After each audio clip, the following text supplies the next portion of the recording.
करते हैं इस तरह से, ऐसे बहुत सारे यहाँ से करते हैं, यहाँ से करके ऐसे करके करते हैं। सुब्हानल्लाह वल्हम्दुलिल्लाह वला इलाहा इल्लल्लाह अल्लाहु अकबर सुब्हानल्लाह। बच्चों अब हम याद करेंगे वुजू का बयान, समझ रहे? वुजू में वुजू के फराइज, वुजू की सुन्नतें और वो चीजें कि जिनसे वुजू टूट जाता है, समझ गए? तो आज सिर्फ खाली वुजू के फराइज याद करेंगे जो वुजू के अरकान कहलाते हैं। अगर इसमें से कोई एक भी, वुजू क्या है? ये नमाज की कुंजी है, समझ गए? वुजू दुरुस्त है तो नमाज दुरुस्त होगी, और अगर वुजू दुरुस्त नहीं है तो नमाज भी दुरुस्त नहीं होगी। कितने फर्ज हैं? 4। कितने फर्ज हैं वुजू में? कितने फर्ज हैं? 4। नंबर 1 मुंह धोना,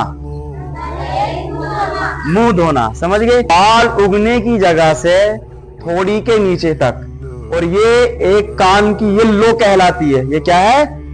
लो कहलाती है कान की लो से इस कान की लो तक ये पूरा चेहरा होता है। अब मिसाल के तौर पे कोई पानी ले हाथों में और बस खाली इतना इतना चेहरा धुले और ये सब छोड़ दे, यहां तक पानी नहीं पहुंचाए, तो इससे क्या है? वुजू नहीं होगा। बल्कि फर्ज क्या है?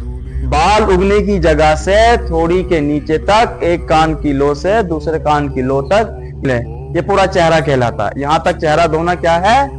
फर्ज है। किसी ने कान की लो तक नहीं धोया, बस खाली यहां तक गया, थोड़ी के नीचे तक पानी नहीं पहुंचाया, धो पाए, तो इस सूरत में क्या है? वुजू नहीं होगा। समझ गए? पहला फर्ज क्या है? पूरा चेहरा धोना, मुंह धोना कह सकते हैं। नंबर 2 दोनों हाथ कोहनियों समेत धोना। देखें, कोहनियों तक नहीं बल्कि कोहनियों समेत धोना। कोहनियों समेत मतलब ये कोहनी भी शामिल होनी चाहिए। दूसरा फर्ज क्या है? दोनों हाथ कोहनियों समेत धोना।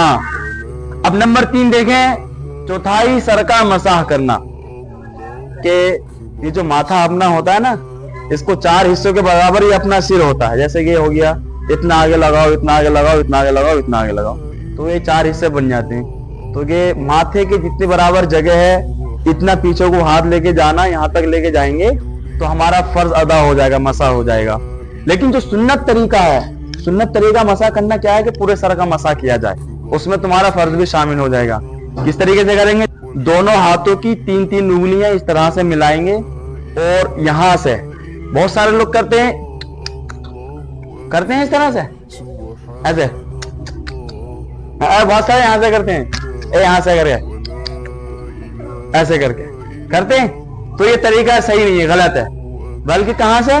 यहां से। ये जो बीच की उंगली है हमने यहां रखनी है, बिल्कुल बाल उगने की जड़ पे, समझ गए? यहां रखनी है, और यहां से लेके, और हाथ बिल्कुल उठा के रखना, हथेली लगनी नहीं चाहिए।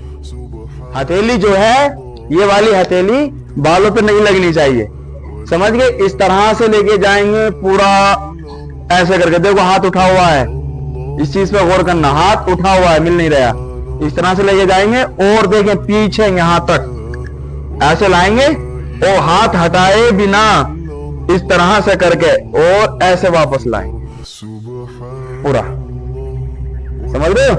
हाथ हटाए बिना पूरा ऐसे लेकर आएंगे। ये हथेली हमारी यहां लगी, समझ गए? अब बची ये वाली उंगली, इसको कान में इस तरह से, जिस तरह से कान का शेप बना हुआ है, घेरा बना हुआ है कान का, इस तरह से उंगली को घुमा लेना है, समझ गए? बच्चा ये अंगूठा, इसको इस तरह से कान का मसा करना है। कान का मसा करना भी सुन्नत है ना, कान के पीछे घुमा लेना है। समझ गए? समझ में आ गया? अगर नहीं समझे हो तो बताओ और बताएं। समझ गए ना?